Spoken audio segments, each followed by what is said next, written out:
Ici Jean-Dominique Leduc. Bienvenue au 15e épisode du balado Entre deux cases. Aujourd'hui, je m'entretiens avec Julie Doucet, figure incontournable de la bande dessinée alternative mondiale qui revient d'ailleurs de sa présidence du Festival international de la bande dessinée d'Angoulême et qui marque son non-retour au médium avec l'album Time Zone J, chez Drun & Quarterly en anglais, Suicide total à l'association en version française.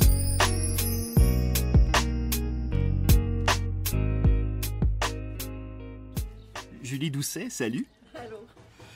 Tout d'abord, merci beaucoup de m'accorder cette entrevue. Ça me fait très plaisir. Écoute, mais je pense que ça me fait beaucoup plus plaisir à moi.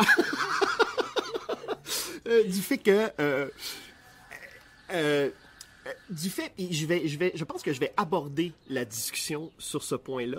Ce que je trouve extraordinaire, Julie, à la période à laquelle on vit aujourd'hui, c'est que le noyau des années 80, début 90, là, toute la bande à la base du fanzina montréalais, de cette révolution Xerox, de ce groupe de la contre-culture. Et là, je parle de Valium, je parle de toi, évidemment, de Richard Suicide, de Marc Tessier, de Cyrus.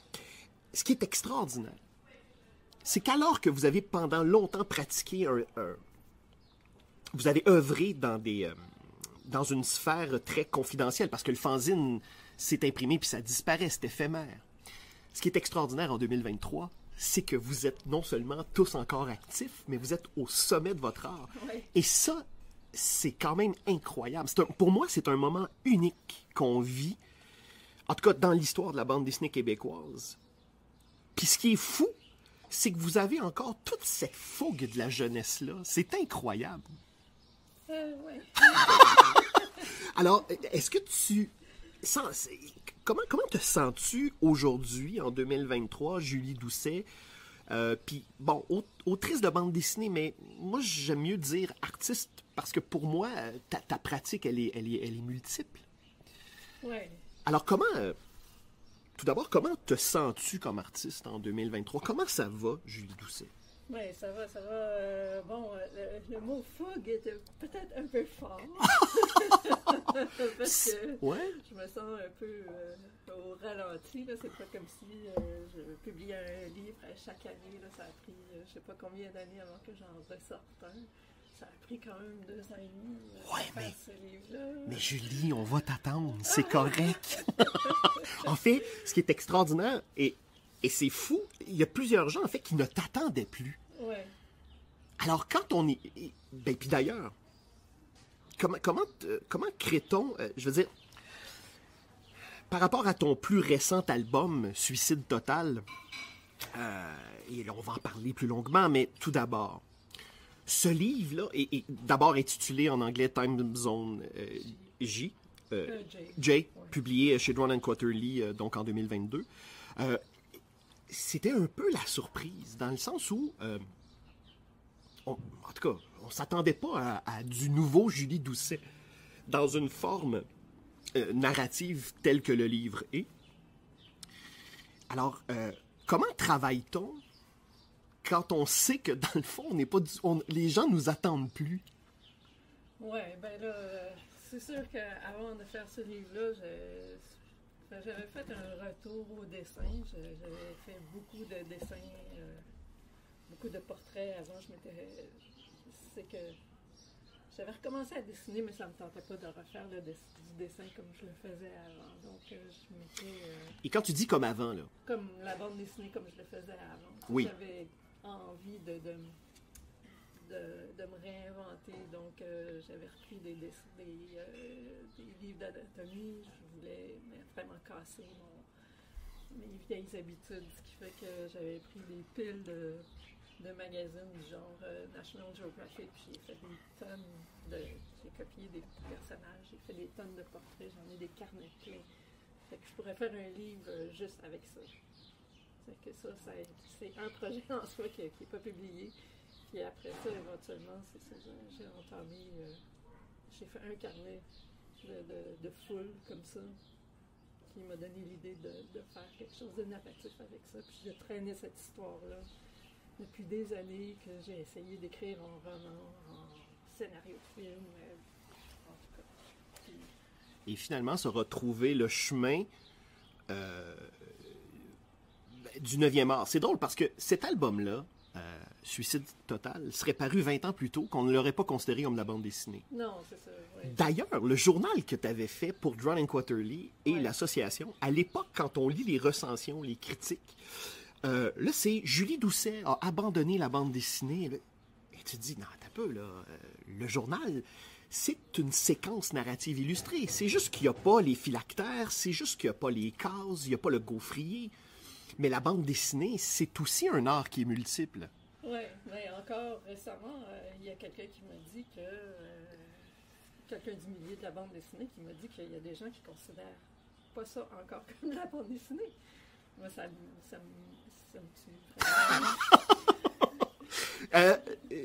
Mais d'ailleurs, c'est drôle parce que non seulement dans ce milieu-là, les gens ont beaucoup d'a priori, puis pas que les lecteurs et lectrices, là.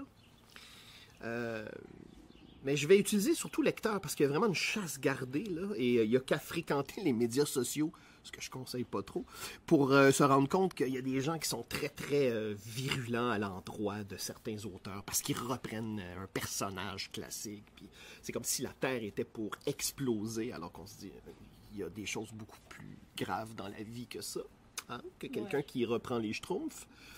Ah bon? Attends, ah oui. Ah oui, oui, oui. Ben, pour l'anecdote, on m'a invité à joindre un groupe de discussion Facebook, ce que je refuse systématiquement parce que c'est pas bon pour mon équilibre mental. Et dans ce groupe-là, il y avait l'annonce, c'est un auteur de bande dessinée qui s'appelle Thébault,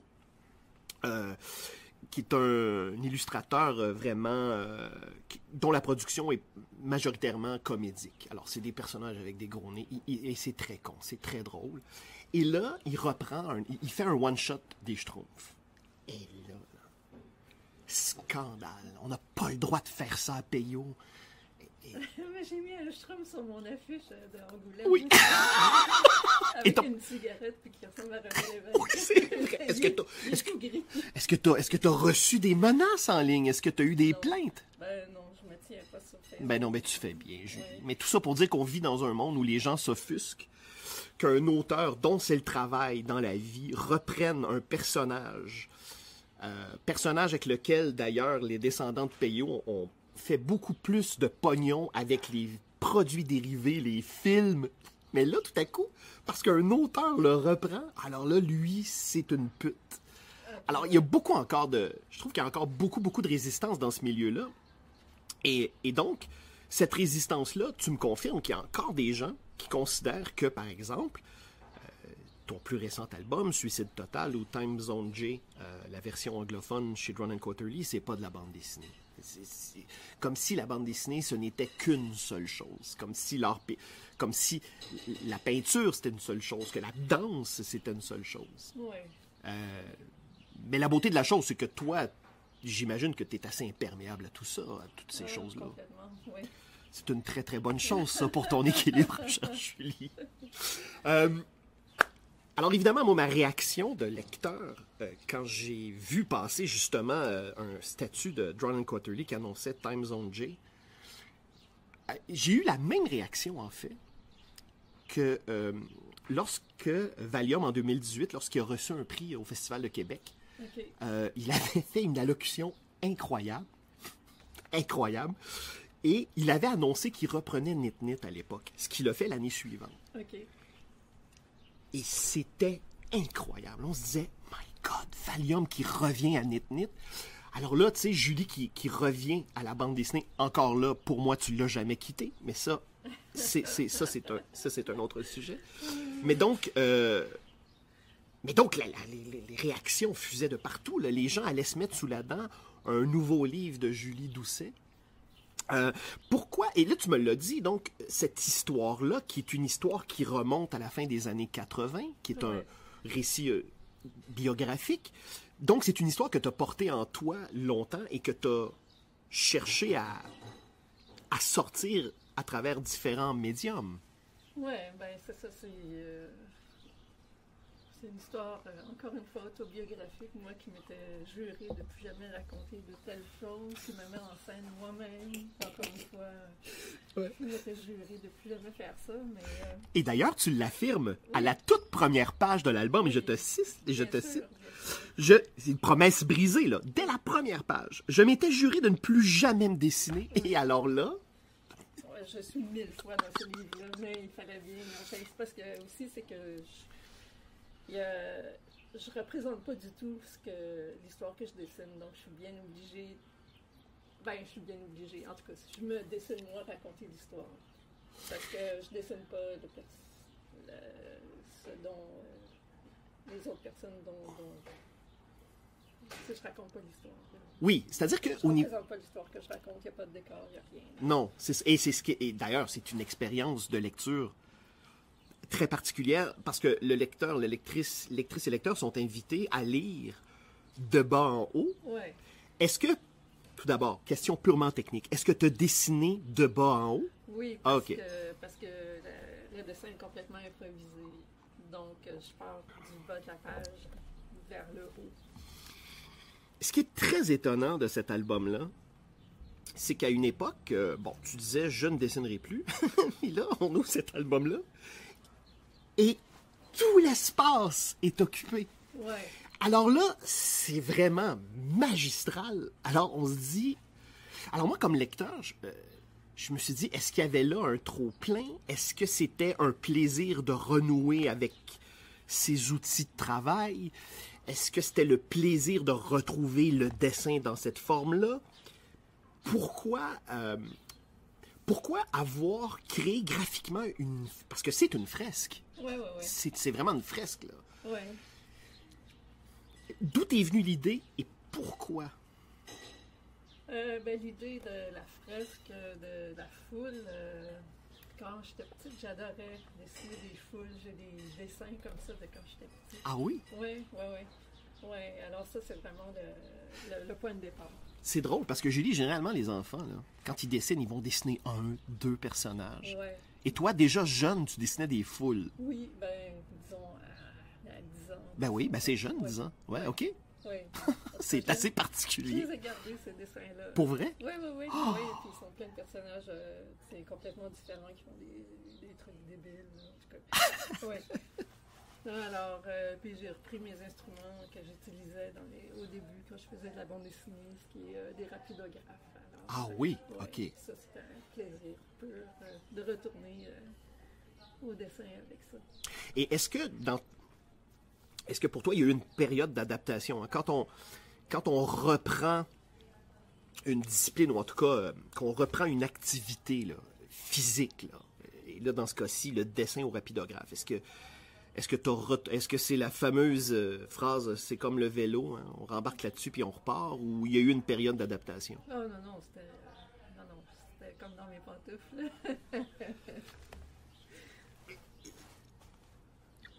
Alors, ce qui est très particulier de cet album-là, il est d'abord paru en anglais.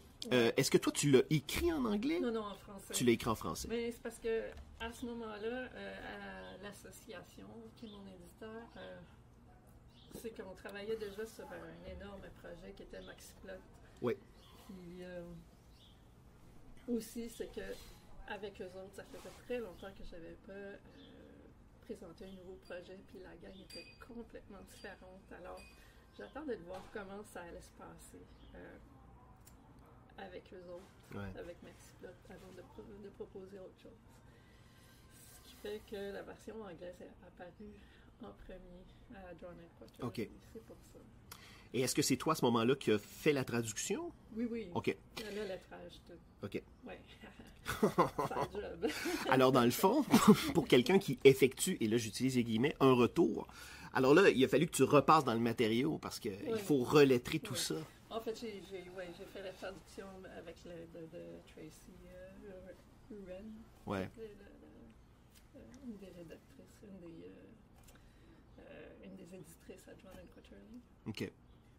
Et ces deux, même si la trame narrative est exactement la même, Time Zone J, puis Suicide Total sont deux expériences de lecture qui sont quand même différentes. Oui, c'est ça.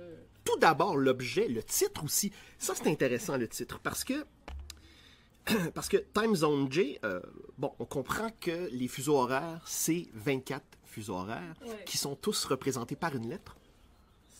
Sauf le J. Ouais. Et ça, c'est intéressant dans cette...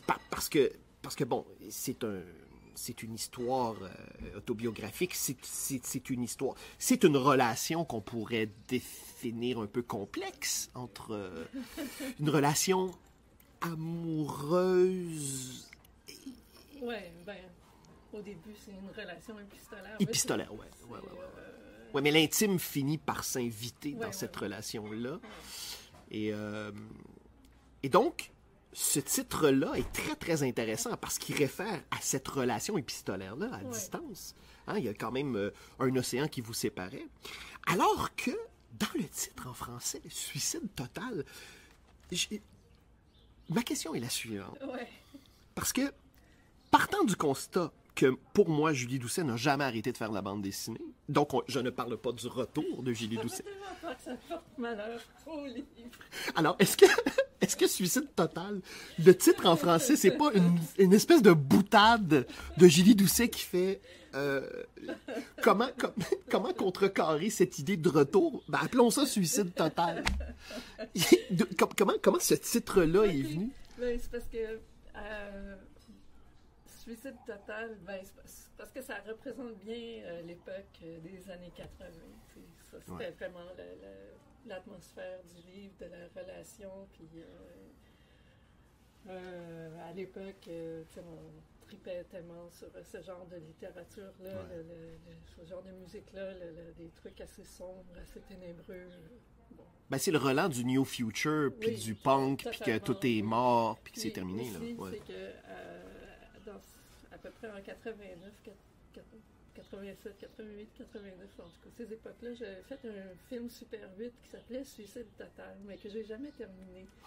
Mais qui, évidemment, était à propos d'un gars qui essayait de se suicider. OK. Ouais.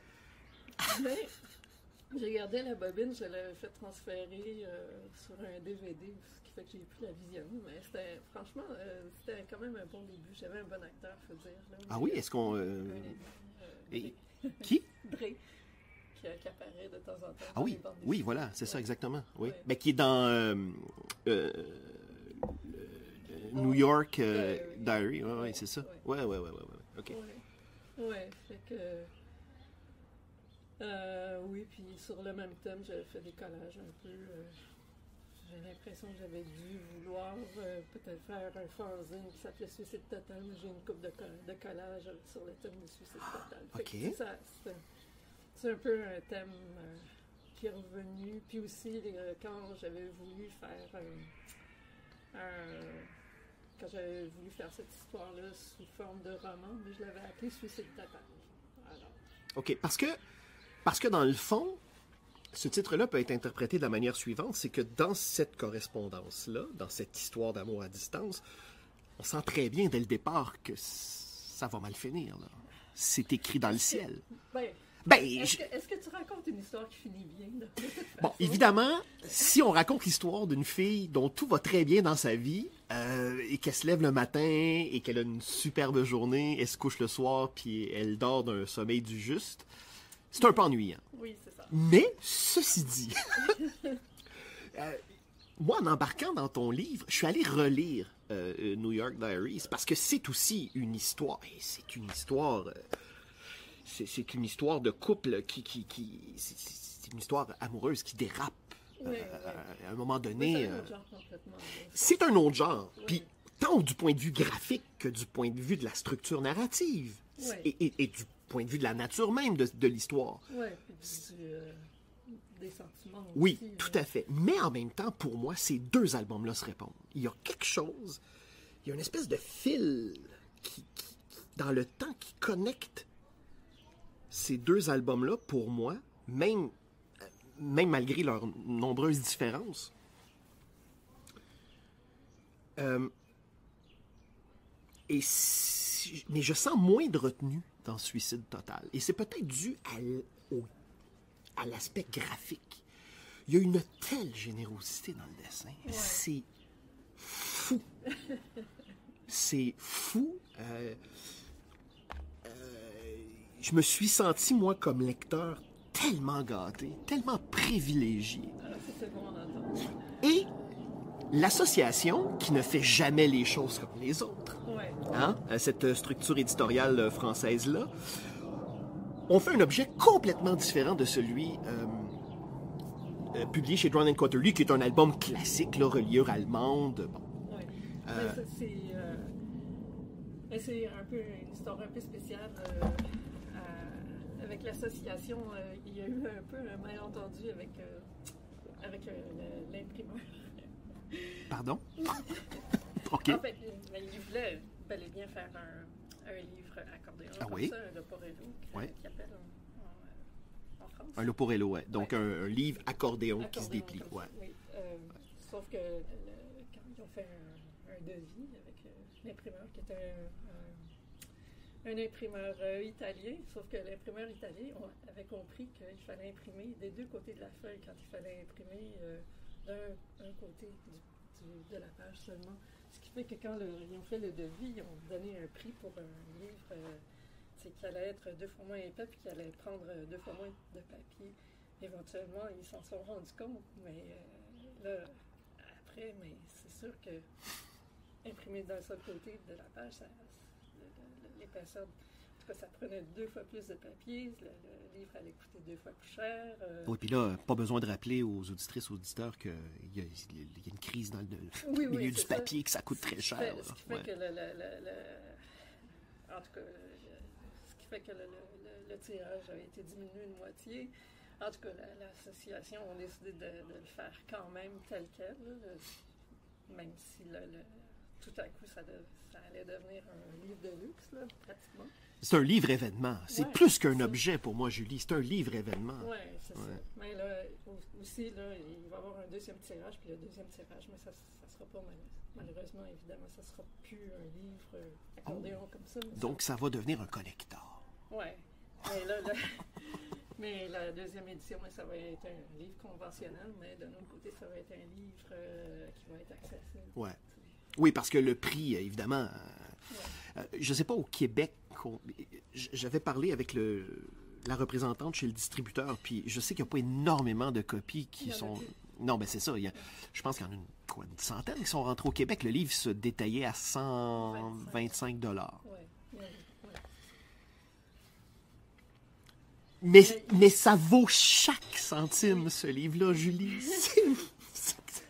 Et c'est ça qui est fou. Et c'est quand même fou de penser que cet objet magnifique est dû à un problème de communication. Oui, ben, il aurait été imprimé en Leporello de toute façon, là, mais en tout cas... Parce que là, il faut le dire, là, c'est un objet, là. C'est énorme, là. Il est presque 4 pouces d'épais. Ouais. Et tu sais, Julie, moi, je suis de nature très, très maladroite, alors j'ai échappé le livre en le déballant. Alors, ça a fait comme l'effet de Slinky, là. OK, oui. Ce que je conseille aux gens dans la manipulation, si vous voulez pas jouer à de l'origami après et à tout replier, voilà. Je pense que j'étais un peu ému. Et donc, en ouvrant le plastique, le livre m'est sorti des mains. Ah oui, donc c'est ça l'histoire derrière l'objet, OK? Ouais. Parce que, surtout, d'autant plus que Maxi-Plot, c'est un superbe livre et il se vend pas très cher. Oui, c'est ça. C'est ça qui est complètement fou, là. Ouais. Il se détaille à 59,95 ou quelque chose. Et bien d'ailleurs, ça aussi, c'est une autre réalité. Puis ça, il faut vraiment saluer le travail de Jean-Christophe Menu. Parce que au catalogue de l'association, il y a Maxi-Plot et il y a le livre de Valium qui était paru en 2007-2008, l'Abedex. C'est quand même fou de penser que deux de nos auteurs piliers sont publiés à l'étranger. Dans ton cas, évidemment, tu es publié ici au Québec par Drawn & Quarterly en anglais et par Loi de Cravant et Benoît Chaput depuis très, très longtemps. Ouais. Mais on sent bien que Loi de Cravant, malgré le fait qu'ils font de superbes objets, j'imagine que de faire un maxi-plot, c'est impossible. Non, Là. c'est impossible. Il n'y a pas c'est ça. Voilà, évidemment. Puis ça, on le comprend très, très bien. D'ailleurs, ils avaient fait Fantastic Plot, Ouais. un livre dans les deux, en français et en anglais. Ouais. Donc, c'est une espèce de rose fluo, là. Mais donc, c'est ça. Pour en revenir à Maxiplot, donc c'est un livre copieux, là. C'est 400 quelques pages, pas loin de 500. Ouais. Et ils ont réussi à le commercialiser et à faire en sorte que, justement, le prix soit quand même... C'est raisonnable là, pour la beauté de l'objet. Ouais. Et d'ailleurs, ce livre-là, Maxiplot, il y a une version qui a été faite chez Drone & Quarterly en coffret. Ouais. Donc, ces deux livres-là ne contiennent pas exactement les mêmes choses. Non, parce que dans le Maxiplot, il n'y a pas de texte, vraiment. Ouais. Il y a une introduction écrite par Jean-Christophe Menu, mais c'est pas mal tout, tandis que dans le coffret à Drone & Quarterly, il y a des textes vraiment écrits par pas mal de monde. Il y a l'affaire Madame Paul qui est dedans. Non, t'as peu. Non. Ah, je me souviens pas. Non, mais c'est pas... Oui, peut-être. Puis Oui. My New York Diaries Ah, mon aussi. Dieu, je m'en souviens pas. Il me semble que oui. Parce que... Possiblement, oui. Oui, c'est ça. Parce que quand j'ai mis la main sur Maxiplot, je cherchais les passages de... Qu'est-ce qu'il y a dedans? Mais bref, c'est pas une intégrale, mais c'est un superbe... En fait, c'est l'intégrale des Dirty Plots. Ouais. Et donc ces dernières années, les lectrices et lecteurs de Julie Doucet ont été très, très choyés. Oui, c'est comme oui, je rêvais. Oui, mais encore une fois, moi, je m'inscris en faux. Je ne considère pas du tout que tu as quitté. Donc, et conséquemment, pour moi, ce n'est pas un retour de Julie Doucet. Ouais, c'est assez comique parce que le premier à avoir fait une compilation comme ça, c'est un éditeur espagnol. Oui, c'est vrai. Oui. En 2017, 2018. Un petit peu avant ça. Un petit peu, ouais, OK. Oui, c'est ça. Après ça a été Drone & Quarterly. Puis après ça, j'ai été voir l'association. J'ai dit, là, ça, en français. Ah, parce que c'est toi qui es allé voir l'assaut. Oui. Ah oui, hein? Mais après ça, oui, c'est parce que moi, après en espagnol, en anglais, je me suis dit, bon, ben là, ça en prend en français. Puis étant donné que j'avais mon éditeur français, c'était francophone, c'était l'association, je suis allée voir l'association, j'étais comme, ben là, soit vous le faites, soit je vais ailleurs. Ben tant mieux. Sous la menace, ils l'ont fait. Ben, j'ai pas formulé ça. Ben non, je sais bien. Donc, j'étais comme, est-ce que ça vous intéresse? Mais c'est drôle, ça. Donc, l'éditeur espagnol, à l'époque qui te contacte, toi, tu réagis comment à cette invitation-là, à cette requête-là? Positivement, tu sais, pourquoi pas. Ouais. Ouais. Parce que ce qu'il faut dire, là... Mais ça a été sur plusieurs années parce qu'il était un peu brouillon. Ah bon? OK. Oui, il y avait comme des rushs comme OK, là on fait j'ai besoin de ci, ça. Après ça, j'en entendais pas parler pendant 4-5 mois. Ah bon? OK. Mais finalement, ça a été un coffret aussi avec 2 livres. Puis, franchement, ça a fait une sacrée belle chose. Oui, c'est un bel objet? Oui. Ouais. Ben évidemment, ça, malheureusement, je ne l'ai vu qu'en photo sur Internet. Oui. Il en a fait qu'à sa tête, là, mais finalement, j'étais contente. Ben c'est bien, des fois, ça donne de belles choses. Oui. Là, j'étais un peu réticente parce que sur les couvertures des 2 livres, il y a mis des photos de moi. J'étais comme non, fais pas ça. Et il en a vraiment fait qu'à sa tête, mais finalement, je me suis habituée à l'idée. Puis, mais le coffret, la boîte est super. L'objet est super, ouais. Donc, après l'affaire Madame Paul qui a été prépubliée dans le Ici, le journal, l'ancien journal culturel, qui était un des journaux culturels montréalais à la fin des années 90. Par la suite, tu publies Journal, qui est quand même une bonne brique, là, un pavé. Et par la suite, on va voir Julie Doucet aller du côté du collage. Et encore là, pour moi, ton travail de collagiste, est-ce que c'est ça? Oui, c'est ça le terme. Alors, par exemple, d'aller chercher des mots dans les journaux, de coller ça, de superposer ça. pour moi, c'est quand même de l'écriture graphique. Oui, oui, bien sûr. Hein? Oui. Même s'il n'y a pas de dessin. Tu vas aussi aller du côté du roman, du photoroman un peu psychotronique italien. Donc, tu vas faire ça. Alors, tu touches tu explores, ta production s'enrichit au fil du temps, tout ça. Et là, il y a beaucoup de lectrices-lecteurs qui, pas conscients de ça, ou en tout cas pas au courant de ça, pensent que tu es parti faire autre chose, ou je ne sais trop, à la retraite. Moi, j'ai l'impression que tout ce travail-là que tu as accompli, en dehors du cadre officiel et classique de la bande dessinée,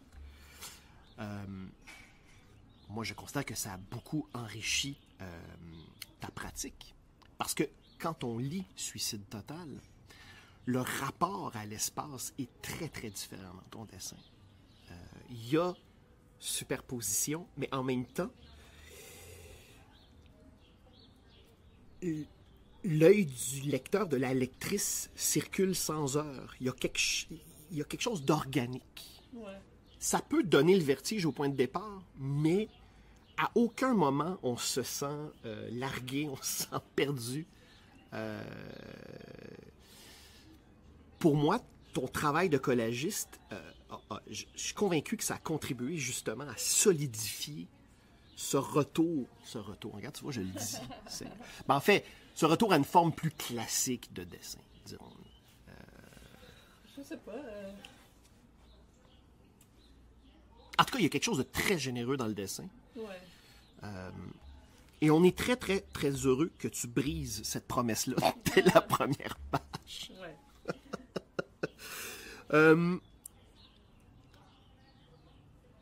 Il y a dans cette histoire-là,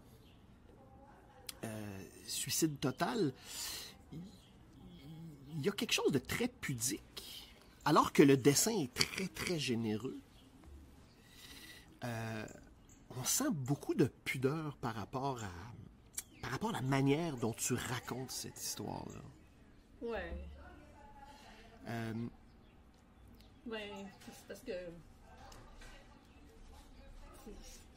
Bon, je raconte une histoire à propos de... Ça se passe à l'époque où je faisais des fanzines. Ouais. Je les vendais dans les magasins ici, chez les disquaires, les libraires, tout ça, mais je les vendais par correspondance aussi, à travers un magazine américain qui était comme un magazine mail order, Ouais. qui s'appelait Fact Sheet 5. T'envoyais ton fanzine, puis il te faisait une petite annonce. Ce qui faisait que je recevais beaucoup de courriers. Oui, c'était comme une espèce de distributeur, en fait. Oui, Là. c'est ça. Ouais. Fait que je recevais du courrier des États-Unis. Moi aussi, j'en commandais des fanzines. Je me suis fait beaucoup de contacts comme ça. Mais je recevais du courrier de France aussi, puis d'un peu partout. Puis c'est comme ça que j'ai commencé à avoir une correspondance avec ce type-là qui m'avait commandé des fanzines. Ça s'est adonné que ce type-là commençait son service militaire. Parce qu'en France, à l'époque, le service militaire était encore obligatoire. Hein. Obligatoire. Ouais. Puis évidemment, il capotait, il voulait pas. Puis pour moi, cette histoire-là, c'était complètement exotique. En tout cas, ici, on est devenus amis, on avait beaucoup de choses en commun. Nos goûts étaient très similaires. On aimait la littérature, en tout cas. Ouais. On se racontait des tas de trucs. Puis, c'est ça, de fil en aiguille, on est vraiment devenus de bons amis. L'affaire, c'est que cet été-là, l'été qui suivait, avec une amie, comme par hasard, j'avais planifié un voyage à Paris. Anyway, ça, c'est les prémices de toute l'histoire. Ouais. Mais pour faire une histoire courte, c'est que moi, j'en ai plus jamais entendu parler de ce gars-là. Fait que je peux pas déballer tout ça. Je peux pas. Ouais. Je suis restée dans la retenue quand même en racontant l'histoire. Et je pense que, de toute façon, je pense que c'était le choix à faire, d'autant plus que, comme tu dis, tu n'as plus aucun contact avec cette personne-là. J'ai fait des recherches, mais j'ai jamais réussi à retrouver les traces. J'imagine alors,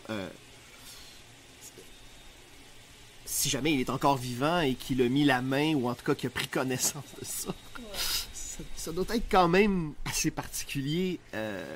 Mais comme je te dis, en même temps, il y a énormément de retenue. Et on n'a pas besoin d'aller dans le croustillant puis dans le détail, parce que ça, c'est du domaine du profondément intime, puis c'est pas intéressant. Mais la dichotomie entre la retenue au niveau de cette histoire-là et l'exubérance du dessin, il y a un équilibre qui se crée dans cette lecture-là. C'est assez fascinant ce que ça fait. Et le Leporello, on a vraiment physiquement l'impression d'entrer dans l'histoire. Okay. Beaucoup plus que dans la version de Drone and Quarterly, donc le format usuel avec la reliure allemande. Et ma question est la suivante. Cette fresque-là, qui est en continu, évidemment, tu n'as pas dessiné ça d'un seul trait. Puis on sent à certains moments qu'il y a une coupure. On dit, OK, mais ça représente combien de portions pour assembler le tout? Ben, c'est 5. Moi, en tout cas, j'ai dessiné ça dans 5 carnets différents. 5 carnets accordéon. Ouais. Et en fait, les carnets sont plus petits que la version imprimée. Donc, alors, tu as dessiné en plus petit. Pour la souffrance? Non, parce que ça n'existait pas. Je n'ai pas trouvé de... Ah, OK. Ben oui, OK. Donc, c'est purement technique. Oui, c'est ça, parce que c'est les seuls formats que j'ai pu trouver. C'est à peu près, je sais pas, ça fait 3 pouces et demi par 5 pouces à peu près. Comme grandeur. Ouais. T'as mis combien de temps à dessiner ça? 2 ans et demi. Ouais. Ouais, avec un break peut-être de 4 mois là-dedans. OK. Ouais. Et donc, à ce moment-là, on parle de quelle année? Il y a eu Est-ce que c'est avant la pandémie? J'en ai fait un bout pendant la pandémie. Parce que là, il y a un marqueur temporel facile avec la pandémie. C'est avec ou sans masque? Ou c'est dans le monde d'avant ou dans le monde d'après? Oui, non, mais j'en ai fait quand même un bout pendant la pandémie. Donc, au moment où tu terminais cet album-là, tu savais que tu allais être présidente du Festival d'Angoulême? Pas encore? Ben non. OK. Non, pas du tout. Non, ah, OK. Je pensais que... Non, ça c'était... Non, parce que j'ai été présidente en mars 2022. Je l'ai su une semaine à l'avance. OK. Alors là, évidemment, les gens qui nous écoutent, généralement, ils savent que le Festival d'Angoulême, c'est le plus grand festival de bande dessinée d'expression francophone au monde. Au monde, oui, je pense. Ben, en tout cas, je vois pas d'autres...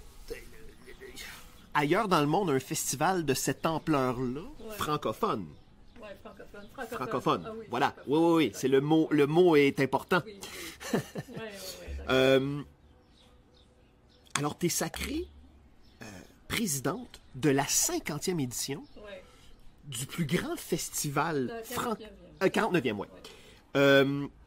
La passation se fait de Chris Ware à toi.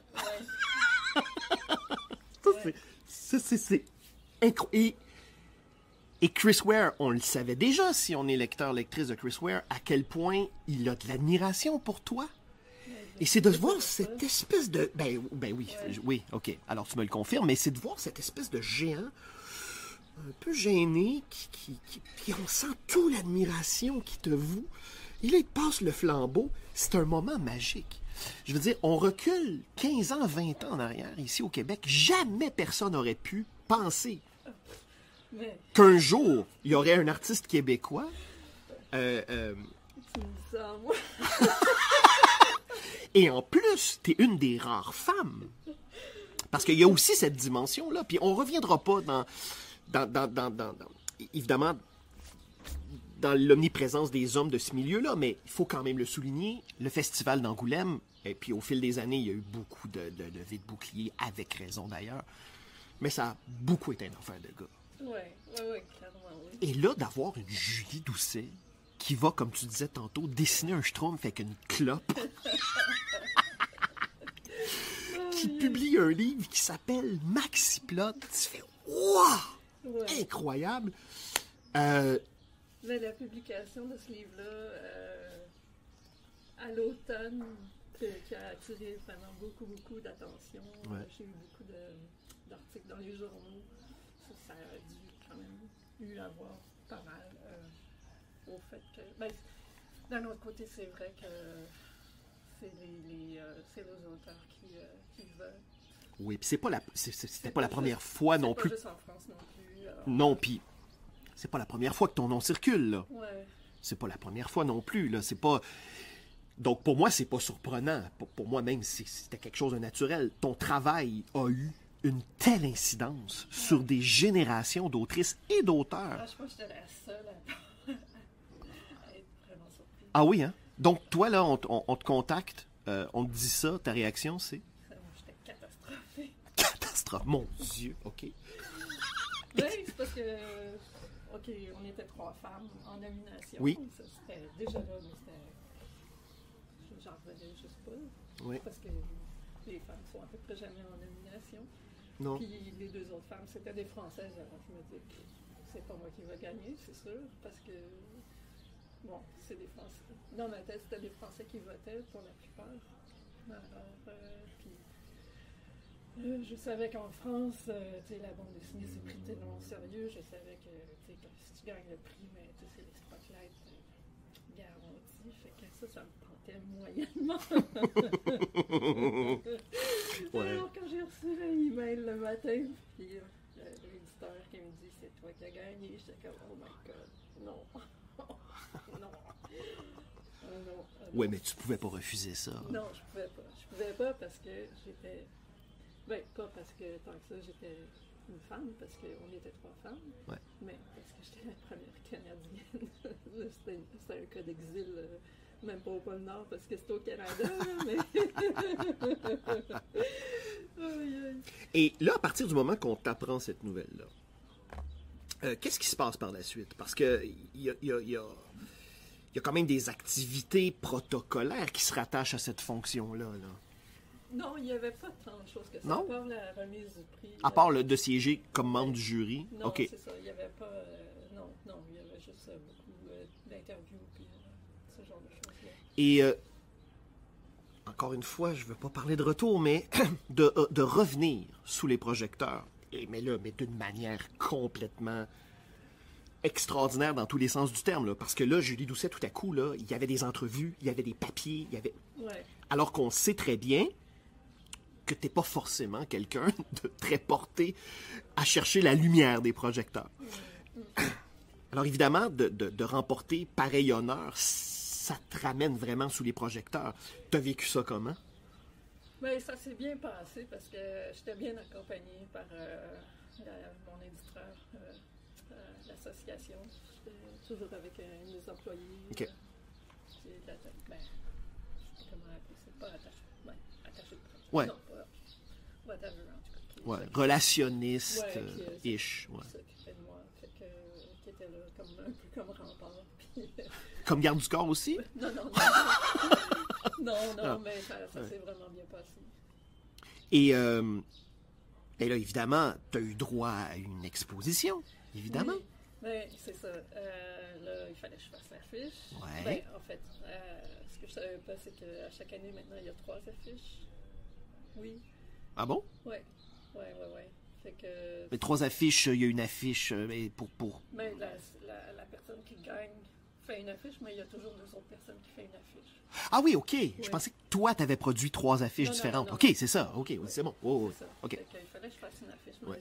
j'ai vu ça. Puis, étant donné que l'année qui suivait, c'était les 50 ans du Festival d'Angoulême, mais là, c'était plus carte blanche. Il y avait un thème, c'était les 50 ans du Festival d'Angoulême. Oh mon Dieu, moi, j'ai trouvé ça vraiment paralysant. En tout cas, Oui, c'est une grosse contrainte quand même. Là. Oui, oui, Ouais. oui. Ouais. Ah, moi, ça va.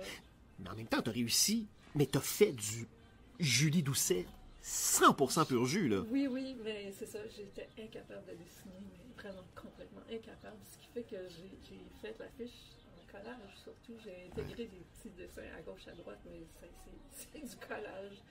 J'en revenais pas. Enfin, je me suis dit, OK, j'espère que ça va passer, mais je... Ben, en même temps, le collage fait partie de ton cursus, donc c'est correct. Oui, mais j'étais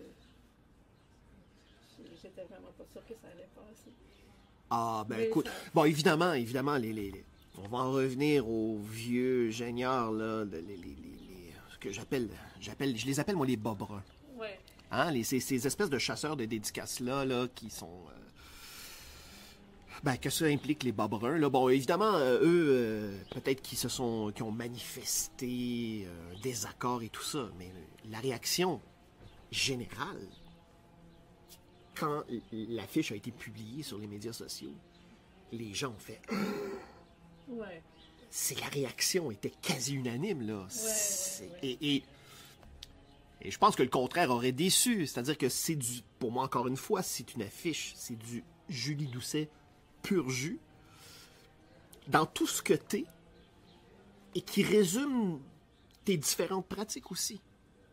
Oui, ben je t'avais, en tout cas, finalement, oui, pour moi, ça a été un peu cauchemardesque. Non, ça a été vraiment un gros casse-tête avant d'en arriver jusque-là. Ça n'a pas été tout seul. Et l'expo, c'était comment? C'était vraiment content. Enfin, le gars, le commissaire, June Misseré, Ouais. qui s'est occupé de ça. Puis en fait, c'était lui mon seul contact avec le festival finalement. Puis OK. heureusement, parce que c'est lui avec qui j'ai fait affaire pour l'affiche aussi. Ça a été lui le filtre. Puis en tout cas, c'est à cause de lui que ça n'a pas été un total bad trip non plus. En tout cas. Mais l'exposition, c'était bien parce que c'était dans une place qui s'appelle l'Hôtel Saint-Simon, qui est un ancien hôtel particulier qui est sur 2 étages. Ce qui fait qu'ils ont fait le premier étage, c'était dédié à la bande dessinée, puis le deuxième étage, c'était tout le reste. Alors, vraiment, le deuxième étage, il y avait tout ce que j'ai fait en art d'impression, en film d'animation, en collage, name it, tu sais. Mais les gens, ils ont halluciné sur le deuxième étage. Les gens m'arrêtaient sur la rue pour me parler de l'exposition et du deuxième étage. Et j'imagine que ça te faisait énormément plaisir. J'en revenais pas. Je te jure, je mettais les pieds dans l'exposition pour une raison ou une autre. Là. Les gens voulaient faire des selfies avec moi. J'étais comme une rockstar. C'était... J'en reviens... En tout cas,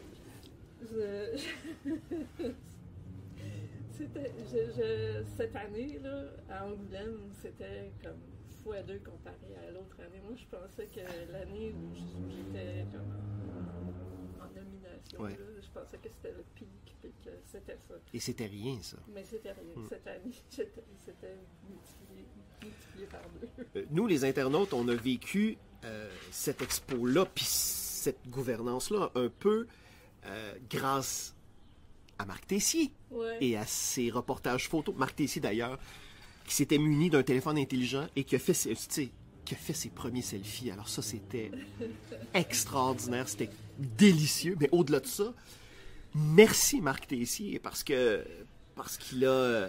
Puis d'ailleurs, il a écrit un super papier, j'imagine que tu l'as lu, sur ton expo et sur celle de Valium à Marseille dans le Comics Journal. Ok, non, j'ai pas lu ça. Non? Il y a une version en ligne et ça va paraître dans le prochain numéro papier qui devrait arriver d'ici un mois. Là. Ok. Et donc, en tout cas, je vais te laisser la surprise. Hein? Ouais. Je vais rien divulgacher, mais Marc a été un témoin très, très important. Nous, on a pu suivre ça. Celles et ceux qui n'étaient pas là-bas sur place, on a pu suivre ça à distance. Moi, je t'avoue que j'étais vraiment triste de rater cette édition-là. Ouais. Ça pouvait voyager, en tout cas, tu sais. Là. Ah, ben là, tu m'ouvres une porte, Julie.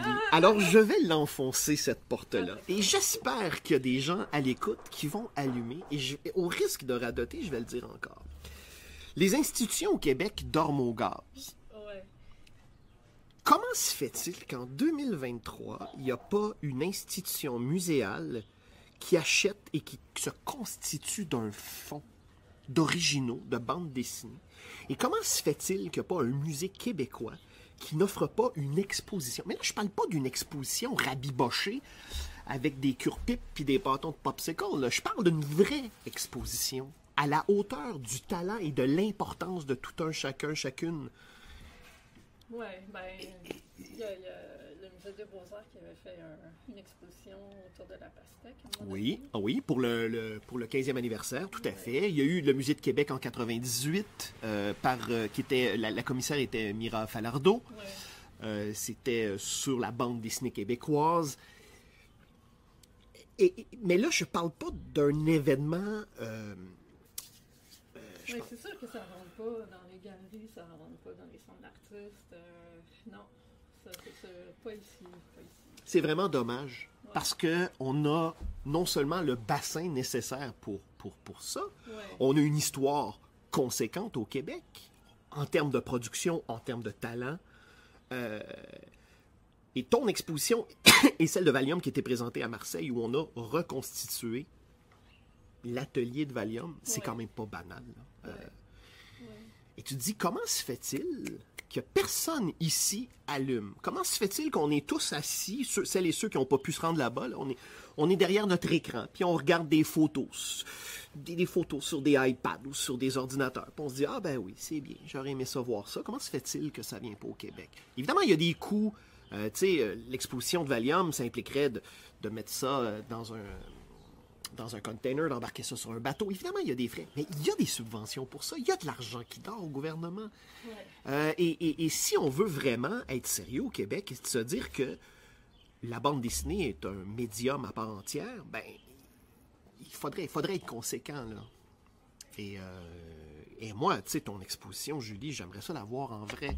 C'est bien le fun sur Facebook, là. Mais et c'est surtout la somme de travail.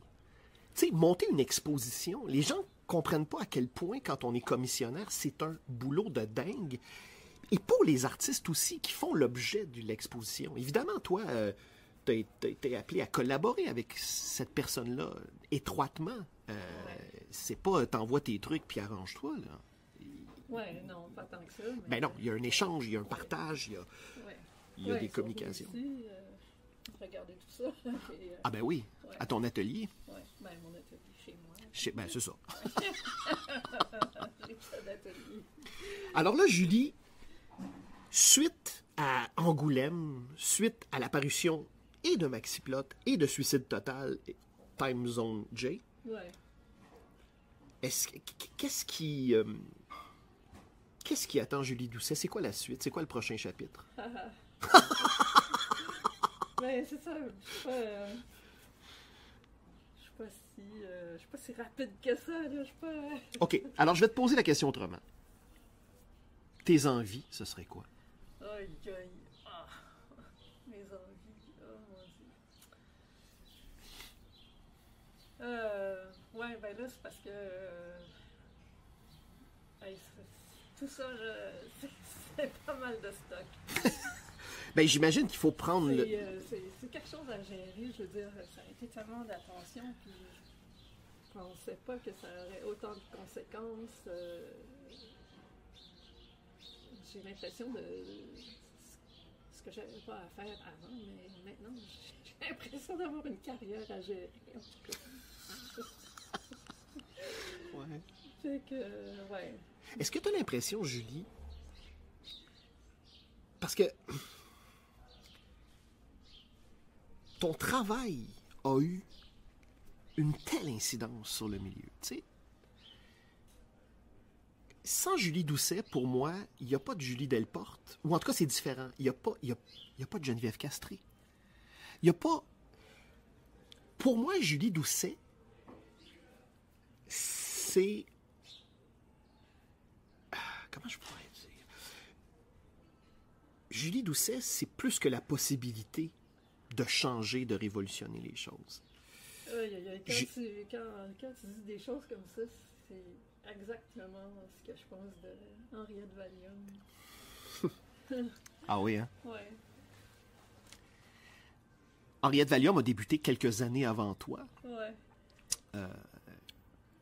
est-ce que tu te sens d'une certaine manière redevable à Patrick Avalium? Oui, en quelque oui, oui. Parce que il y avait tellement un talent incroyable qui était au-dessus de tous nous autres, tu sais. Puis avec ses livres sérigraphiés, c'était quelque chose qui était tellement nouveau, puis c'est comme s'il nous montrait, c'était comme un monde possible, autre, complètement. Mais c'est pour moi aussi, c'est ça que tu as fait, Julie. Ouais. C'est que pour moi, C'est comme si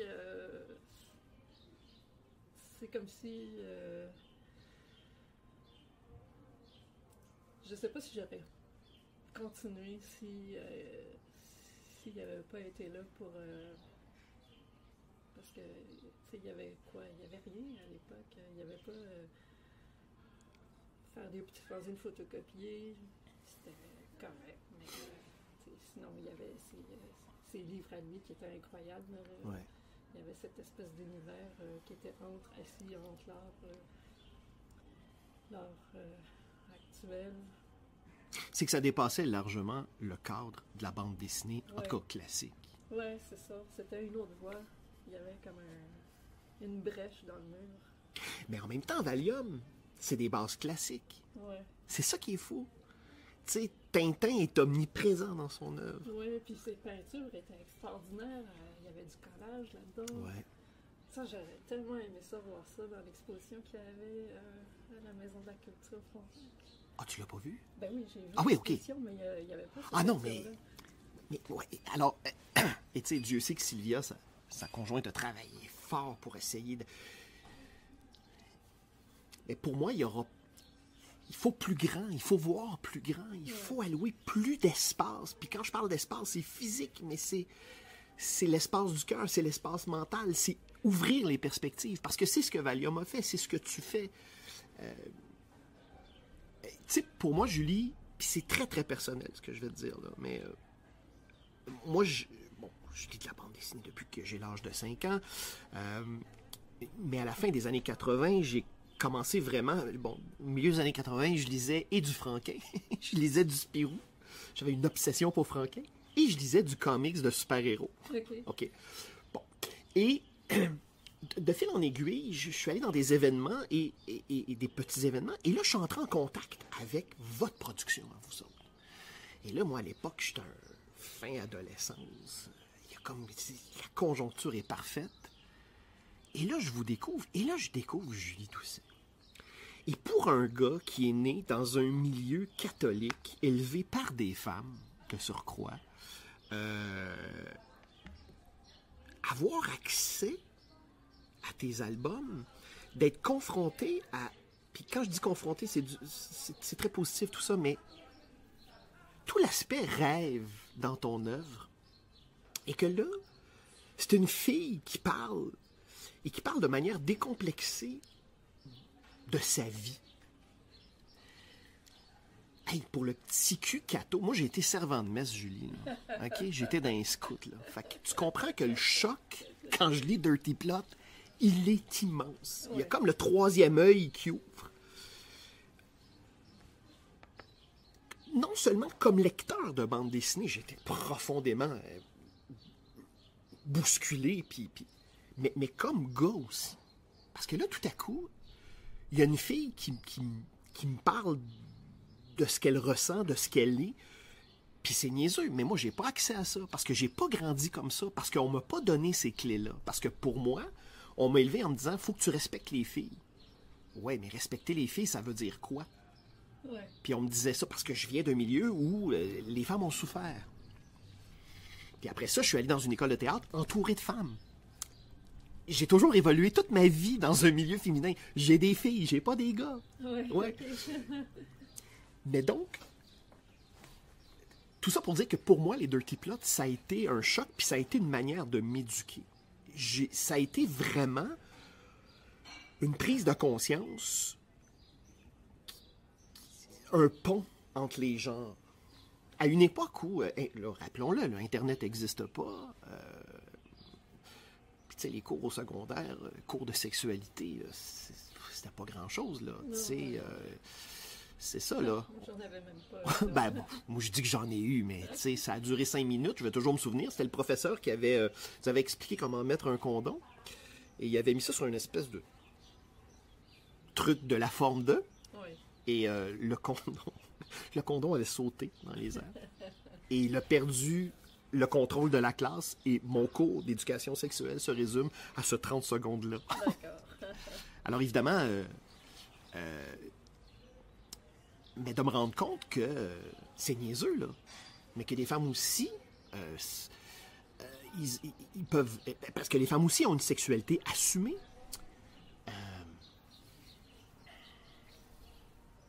Et qu'au-delà de tout ça, ça va au-delà du genre.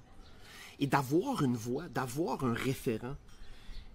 Puis tout l'aspect aussi du rêve qui est très, très présent dans ton œuvre.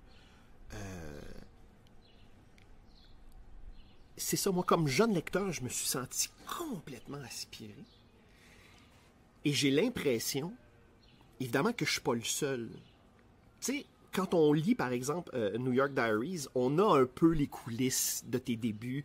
Tu nous parlais tantôt de tes fanzines par correspondance. Il y a ça qui apparaît. Il y a Charles Burns qui dit, un peu pogné, qui fait, Julie Doucet, c'est cool, je tripe sur elle, sur son œuvre, tu sais. Il était un peu ironique.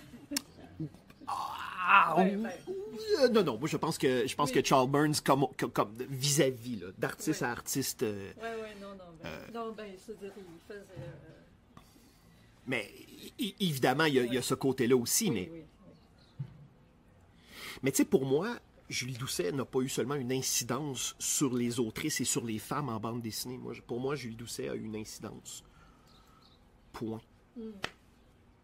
Mais quand j'ai interviewé pour la première fois Geneviève Castré en 2002, le premier travail de chroniqueur que j'ai eu, c'était à la radio de Radio-Canada et j'ai réalisé un reportage. J'avais aucune idée de ce que je faisais. Okay.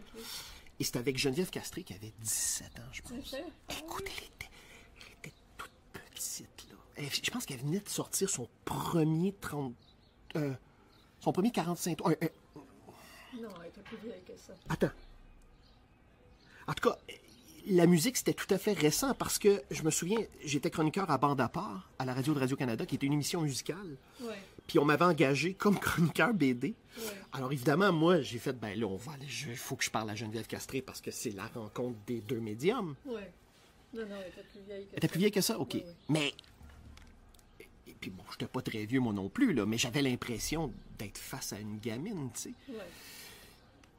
Puis à l'époque déjà, tu sais, je lui avais posé la question, je lui avais dit, est-ce que Julie Doucet a eu une incidence dans ta carrière? Je me doutais bien de la réponse, mais elle m'avait dit oui, tu sais. Et c'est... Puis donc, tout ça, là, tout ce long préambule-là, Julie, c'est pour te poser une question.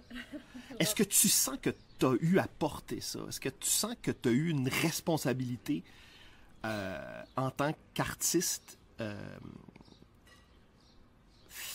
face... puis pas seulement face aux femmes et aux filles, là, mais face à la condition des gens en général. Est-ce que tu as senti que tu étais le porte-étendard d'une génération ou d'un genre? Ouais. Est-ce que tu étais consciente de ça? Non, non, je ne l'étais pas pendant longtemps, non. J'imagine que ça t'aurait un petit peu freiné de toute manière si tu avais été consciente de ça. Est-ce que ça t'aurait foutu la trouille? Non, je pense pas. J'ai jamais été trop... J'ai toujours été quand même assez imperméable à ce qu'on pense.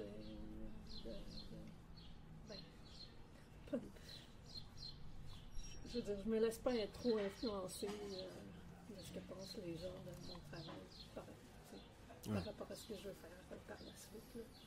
Parce qu'autrement, c'est sûr que je ne me ramasserais pas à faire des livres comme Suicide Talk. Effectivement. Oui. Mais c'est sûr que maintenant, à force, là, c'est sûr que oui, là, bien évidemment, je sens le poids de tout ça. Et ta présidence d'Angoulême, évidemment, il y a de ça aussi là-dedans, forcément. Oui, c'est énorme. Et est-ce que c'est quelque chose qui pourrait potentiellement... Tu dis que tu es imperméable à ça, mais c'est pas quelque chose qui te freine dans la création, là. C'est-à-dire que... Non. Là, je sens bien que tu as à digérer tout ça Ouais. et que c'est pas encore terminé, ce processus-là. Oui, non. Ouais. Mais évidemment, tu vas...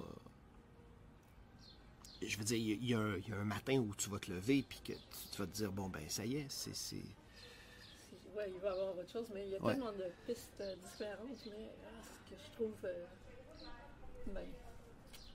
Est-ce qu'il y a beaucoup d'avenues? Il y a beaucoup d'avenues qui s'ouvrent à toi, là. Oui. Puis il y a des offres aussi, des offres, un peu d'offres. Ouais. Mais aussi, c'est d'avoir été à un endroit comme Angoulême, puis en France, puis d'avoir vu tellement d'images, tellement de choses différentes. Ça me tue, en quelque part, de voir tellement de belles choses. Je trouve ça un peu effrayant. Je trouve ça un peu paralysant parce que je vois des choses que j'avais pensé un peu faire. Je suis comme, ah ouais, c'est fait.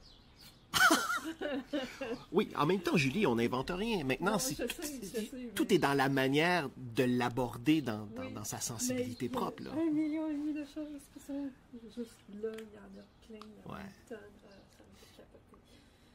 Mais ça, c'est dû aussi beaucoup à l'époque à laquelle on vit. Parce que quand tu as commencé tes Dirty Plots, je veux dire, Internet n'existe pas. En tout cas, c'est pas dans les foyers encore. Non, mais là, il y a tellement une offre c'est ça, illimitée. C'est que là, on est à un clic du reste du monde. Oui, ça, j'ai beaucoup de mal à m'habituer à ça. Ouais. C'est un changement de paradigme. Ouais. Clairement. Ouais. En même temps, avec Suicide Total, pour moi, c'est l'incarnation même que Julie Doucet a jamais arrêté. Et on termine l'album de Suicide Total et on sait qu'il y aura une suite, on sait qu'il y aura quelque chose après ça. Ça peut pas s'arrêter là. Non, c'est sûr qu'il va y avoir autre chose, mais quelle forme ça va prendre, je sais pas. Et ça, on l'attendra. Il n'y a pas de souci. Ouais, moi aussi, j'attends. Julie, merci beaucoup de m'avoir accordé de ton temps. Je sais que tu as été beaucoup sollicitée cette dernière année. Oui, moi j'ai eu un petit break, là, ça allait, c'est bon. Mais merci beaucoup et vraiment, Suicide Total, Time Zone J, c'est une œuvre incroyable. C'est d'une générosité, Julie, et merci beaucoup pour ce non-retour. Oui, merci à toi. Ça fait toujours plaisir d'entendre. Merci. Donc, merci et bon vent pour la suite, peu importe où il te mènera. Nous, on te suivra avec grand plaisir. Julie Doucet, merci. Bon, merci. Ça fait plaisir d'entendre.